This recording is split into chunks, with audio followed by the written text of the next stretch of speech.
What's up, everybody? Welcome to week 17 of the NFL season. I'm here with another episode of the Cherry Pickers, here to bring you our best NFL bets of the day. I can't believe that it's already week 17, one more week left in the regular season after today, and then we head to the playoffs. We had another great week last week, finished 5-2 overall. The system went 4-2, and my teaser pick also hit. We're having a great season and having a really great run. I crunched some numbers. We are 36, 18, and 2 since week 10.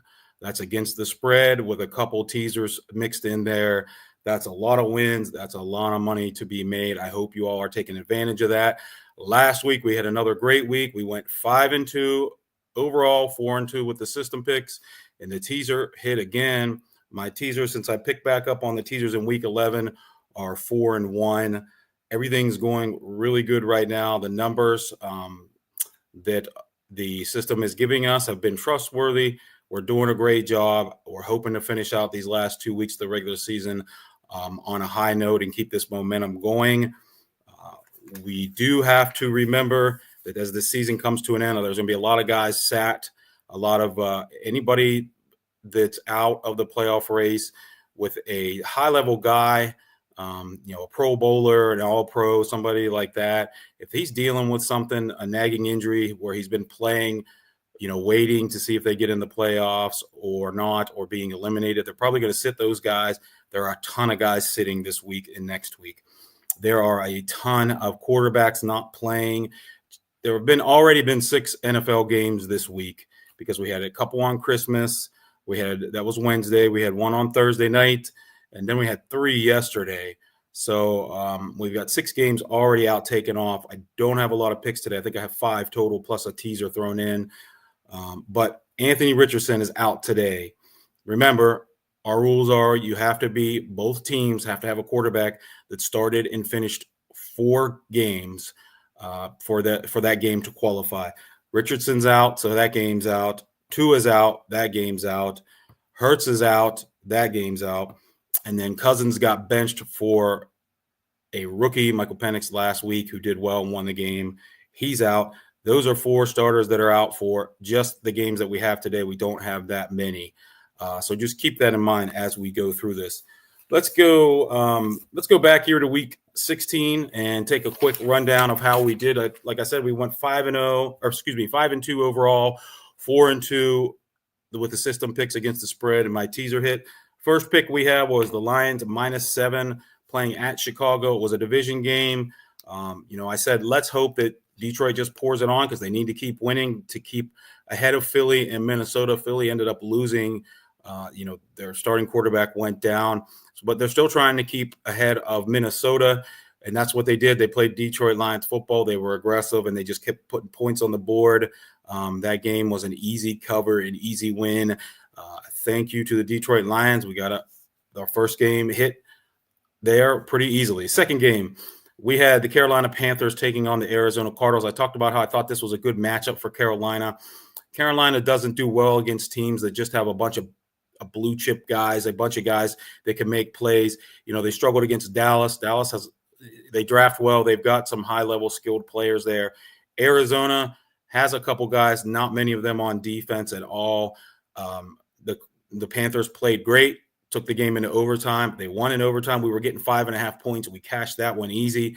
So not only did we win with the points, if you were brave enough to take them straight up, you had great odds and you won. That was our second win of the day. The third game, this is one I gave with a caveat. I said to take the Titans playing Indy, getting 3.5 if Will Levis played. I said to check to make sure he was playing before you make that call, before you make that bet. He did not play, so that one was off the board. That no play there because we needed to have the game with Levis in there. We did not. The next game, this one was a tough one because I feel like they should have covered and really could have won. We took the Jets getting 3 against the Rams at home. The Jets are just a dumpster fire. Things just can't ever go right for them. They gave up a defensive touchdown. That's one thing that the system can't predict. It's not going to be able to predict random things like defensive scores, special teams scores, big plays that are either called back by a flag, or there are big flags thrown in their favor, against your favor, whatever. They can't predict those things. The Jets just can't put it together.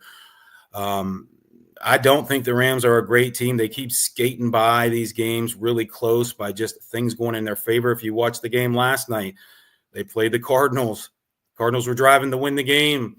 Kyler Murray hits his tight end in the head on his helmet at the goal line as they were trying to go in for the winning touchdown. He threw it. Tight end didn't have his head turned around, hit him in the head, bounced up in the air. They made a diving interception and closed out the game. The Rams just keep winning these games by just really dumb luck. Some years things go your way, some years they don't. The Rams have had pretty crappy luck outside of last season, but the previous probably 3 seasons before that, 2 seasons before that, they had really crappy luck, especially with their injuries and whatnot. So I guess things are kind of evening out for them. They're able to get these close wins against these bad teams and the games that they probably should have lost. That was our first loss of the day. The Jets did not cover. The next one was the Vikings were -2.5 headed to Seattle. Boy, that was a tight game. That was a close game. Seattle played them really, really tough. Seattle was fighting for that NFC West crown. They did everything that they could. They just weren't able to get it done. Minnesota is able to win by a field goal. We only needed them, which is what we needed them to win by. They were able to get the job done in cash. Sam Darnold playing out of his mind. He's going to get a big fat contract at the end of the season. But I hope whoever signs that guy knows that his environment has to be exactly like it is here this year with Kevin O'Connell in Minnesota, where he's playing indoors with a great crowd, a home field advantage, with a good offensive line, with the best receiver in the NFL, with other good offensive weapons, with a great defense, with a great defensive coordinator, with a head coach who knows how to manage a quarterback. He's getting it done this year. He's made me a lot of money this season. Hats off to Sam Darnold. But I feel like this is the kind of guy that the Raiders will sign for a huge contract, and he'll be there for a year and a half, and they'll cut him. But, hey, last week, he made us some money. Maybe he will this week too if we decide to go with him. That was another win. That put us at 3-1. The next game, the Miami Dolphins were getting 2 points headed to San Francisco. San Francisco, I've said this on the show a bunch. However a team is playing and however things are going for a team during an NFL season, they seem to go that way all season long. Whether it's getting lucky bounces like the Rams, they're just constantly getting these lucky bounces, things going their way. The 49ers are the opposite. They cannot get out of their own way. They touchdowns called back for penalties. I think they had almost 100 yards in penalties. They did have a touchdown call back, I believe. Their field goal kicker can't hit routine kicks. They were favored because, like I said, they're a public team. They're a team that Joe Q Public likes to bet on because they're a very popular team. They're on TV all the time. They were in the Super Bowl last year. They have a high-level offensive guys. But the numbers said Miami was the better team, and that turned out to be true. And whether that's because Miami was better or because San Francisco can't get out of its own way, it doesn't matter to us. We were able to win there. They were getting 2 points. If you were to take them as a straight-up a money line bet, you made even more money doing it that way. But they were able to cover and get the win. And our last game was Tampa and Dallas. We took Tampa at -3.5. I didn't feel great about this game, and it turned out to not go in our favor. The numbers said Tampa was better, but Dallas, for all that you can say about the Cowboys and the things that they don't do well, Mike McCarthy sometimes makes some of the dumbest calls you could imagine. His time clock management is atrocious, but they draft really well. They've got high-level players, and playing at home against a team that's flawed, they can beat anybody, and they did that. They beat Tampa. Tampa almost came back. The end of that game was crazy. I turned it off, and I missed the end of it. I really wished I would have watched it all the way through, but it was a crazy ending to the game. Tampa come back and almost was able to pull it out, but I don't know. I don't think they would have covered anyway because it was 3.5. The hook, the 0.5 they call the hook in gambling would have cost us no matter what. We took the loss there. So that put the systems against the spread picks at 4-2. And then I gave a teaser pick, and I took the two most reliable teams in the NFL, if you ask me, by far the most reliable teams that you can count on being consistent every single week and doing their job every single week. We took Minnesota from -2.5. Remember, we tease at 6 points. So a teaser is 2 games combined where you add 6 points to whatever team you like. So it was Minnesota -2.5. We bumped them up to +3.5. And then the Lions, we bumped down from -7 to -1. Both easy wins. We got another W there with the teaser. Doing good with the teasers this year. We're doing great. That was our recap of last week. Let's hope this week goes just as good. Before we get into this week's picks, remember 1-800-GAMBLER is there for you to help you if you feel like you have a gambling problem. All right, let's head to week 17. Steelers already played. I usually like to start the show off with the Pittsburgh and Cleveland games. Pittsburgh's a flawed team. It was on display against the Chiefs. The Chiefs are a team that's just well coached. They have high-level players, and they're getting healthy. In Pittsburgh, they don't have a playmaker really on offense other than Pickens. They've got a couple of backs who really are they a number one bell cow back? Neither one of those guys. They're good, really good number twos. They've got a decent tight end, but he's not an all-pro. He's not a game-changing tight end. He's a solid tight end. Their offensive line is hurt. Russell Wilson is Russell Wilson. He holds the ball along. He can move in the pocket, but he can get you big plays. He did throw a pick that ended up, they were near down in the red zone. He threw the interception, but the defense held. They got the ball back and came down, and he scored a rushing touchdown. I don't think that was as costly as it really could have been if they had given up a touchdown on defense. There just weren't better. The better team won. That's all that you can say about it. This week, the Browns are playing the Dolphins, and it was supposed to be Tua playing in another cold game, but Mike McDaniel is sitting Tua out. The guy can't stay healthy. There's really no sense in getting him hurt in a meaningless game. It's probably what he's thinking. You got a couple backup quarterbacks going against each other there. Who knows? We don't have enough information to bet on that game. Even if I did have enough information, I don't know if I would touch that one because of just the uncertainty with those guys, those teams. So let's get into the picks this week. We've only got 5 games to choose from here. We do have 6 games with at least each quarterback starting and finishing 4 games. Just barely on a couple of these. The Raiders and the Saints both have guys who just barely started 4 games. But after I ran the numbers and had to go back and take games out and put just the games in that Spencer Rattler and Aiden O'Connell played in, well, I'll talk about some atrocious numbers there. Good grief, man. Talk about a couple of really bad teams. But thankfully, it was too close to call. If we have less than 1 point of confidence, we don't mess with it. Thank God we didn't have it with this one because I don't want to touch this game with even my neighbor's money because who knows what's going to happen in this one, so we don't play that one. The next one, a couple more bad teams with a couple backup quarterbacks, but we've got enough info to go with them. The Tennessee Titans are at Jacksonville playing the Jaguars. The Jags are 1.5-point favorites. I found at least one sports book where it was at 1.5. These numbers were all over the place. I saw the Jags as 1.5-point favorites. I saw it as a pick 'em, and then I saw some books that had Tennessee as a favorite. But the most reliable one, I went with Jacksonville at -1.5, and the system likes the Titans getting a 1.5. It says with Mason Rudolph that the Titans are just over a point better than the Jags with Mac Jones. Talk about a couple of teams that are just kind of riding this season out, waiting for the draft and then moving on. I expect the Jags to have a new coach next year.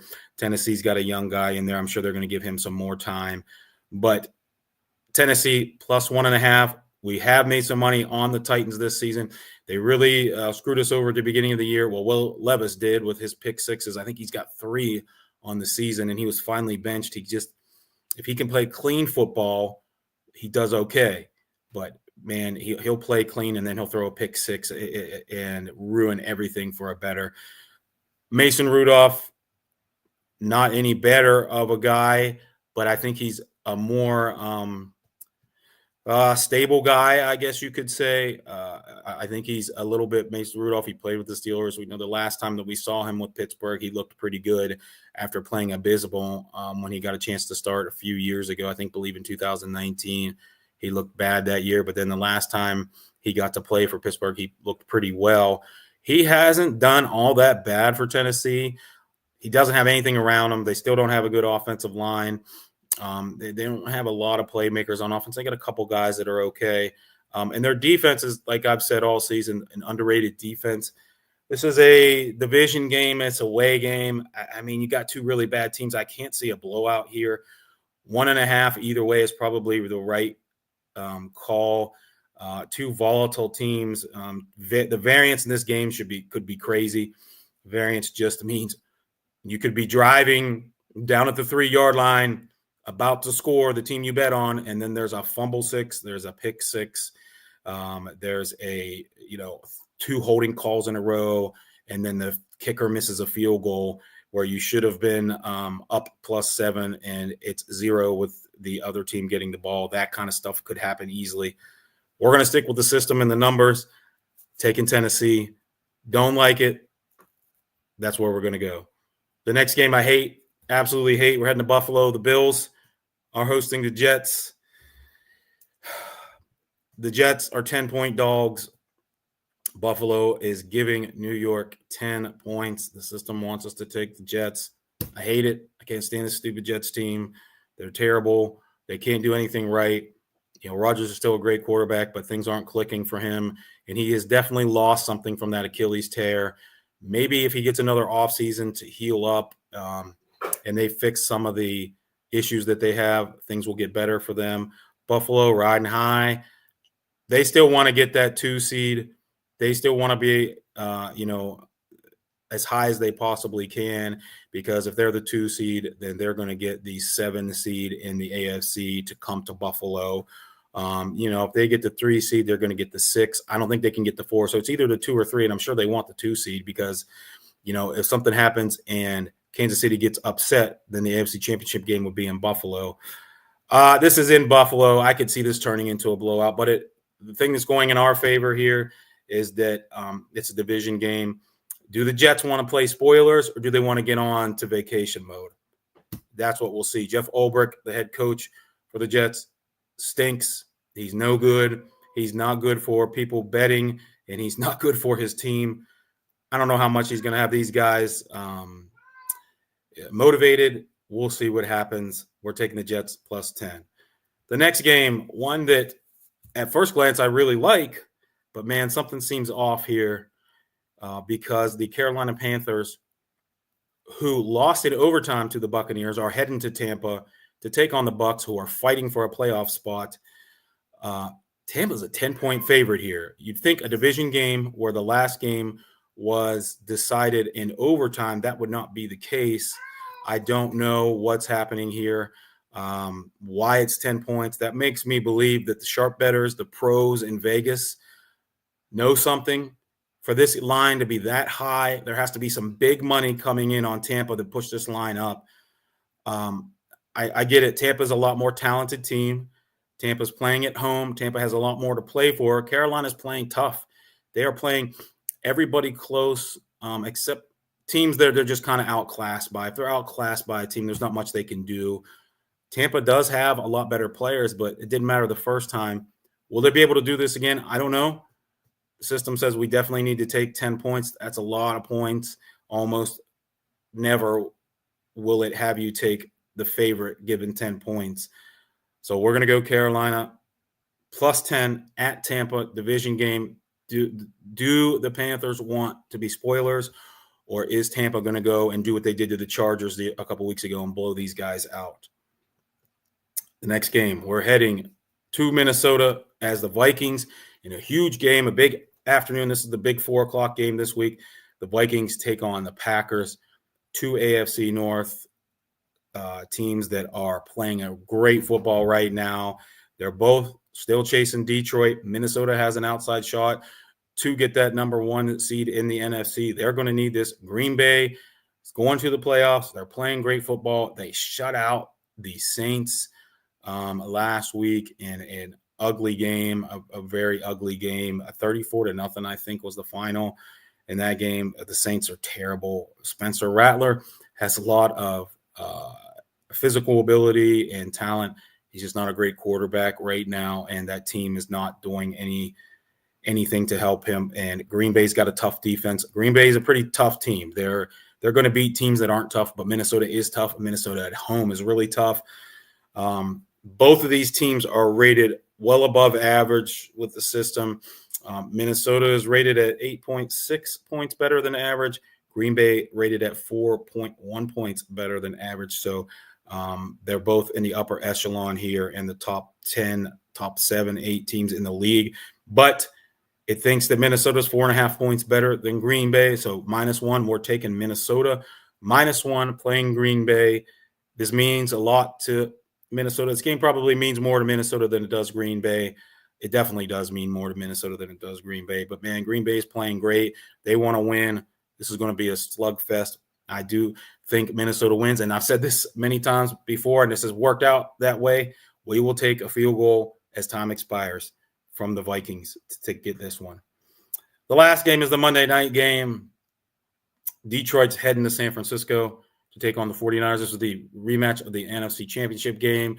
The schedule makers put this game this week on purpose because why not? It's a rematch. It's late in the season. This could probably decide the number 1 seed. San Francisco has not been able to close games out. They cannot stay healthy. They've had the most Pro Bowlers miss games this season in the NFL and one of the most all-time, and they've shut guys down for the year. They're going to have a ton of guys out.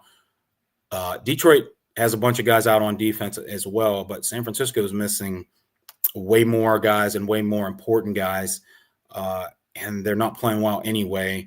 This is only 3.5 points. Detroit's only a 3.5-point favorite. System says take Detroit all day, every day. It shows that Detroit is actually 12 points better than San Francisco this year. So we're going to take Detroit -3.5. Their defense is struggling. Their defense with Detroit has some issues. I don't know what's up with this San Francisco team. They couldn't score a point or get in the end zone against the Rams, against the Dolphins. They just couldn't get out of their own way.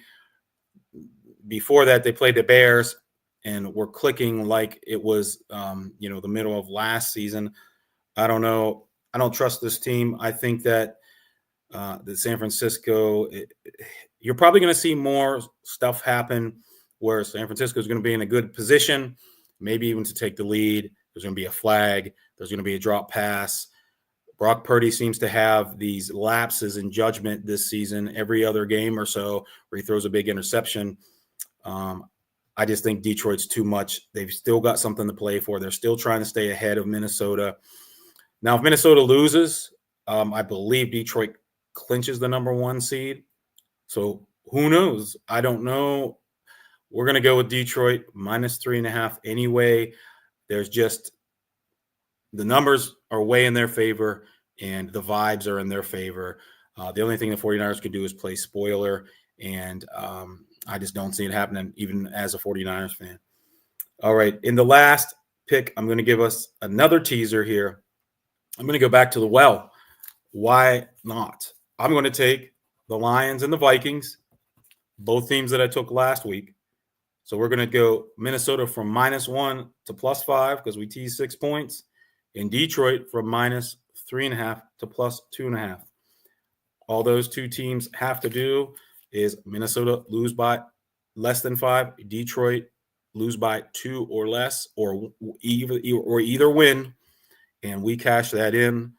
Let's hope that things continue to go well for us here. That will do it for our picks for this week. It has been a fun season. We're going to come back next week. Think about next week. It's going to be the last game of the season for most of the teams in the NFL. There's going to be a whole lot of guys sitting, and there's going to be a whole lot of nothing to play for a lot of teams. So thinking about teams that want to play spoiler, that are still motivated, who aren't going to the playoffs, those are the teams to kind of key on. Every year, you'll see some team that's out of it want to play spoiler to someone else, and it happens all the time. It happens constantly. Those are probably the games that I'll focus on. I'm probably going to eliminate games if there's way too many injuries, even beyond the quarterback. But I'm still going to try to come back with as many picks as possible, and then we will definitely be back for the playoffs and the Super Bowl to finish out this really awesome season that we're having here, to try to go out on a high note. So thanks for tuning in. We will be back next Sunday at noon. Thanks for tuning in. Thanks for all the messages. We'll see you next time.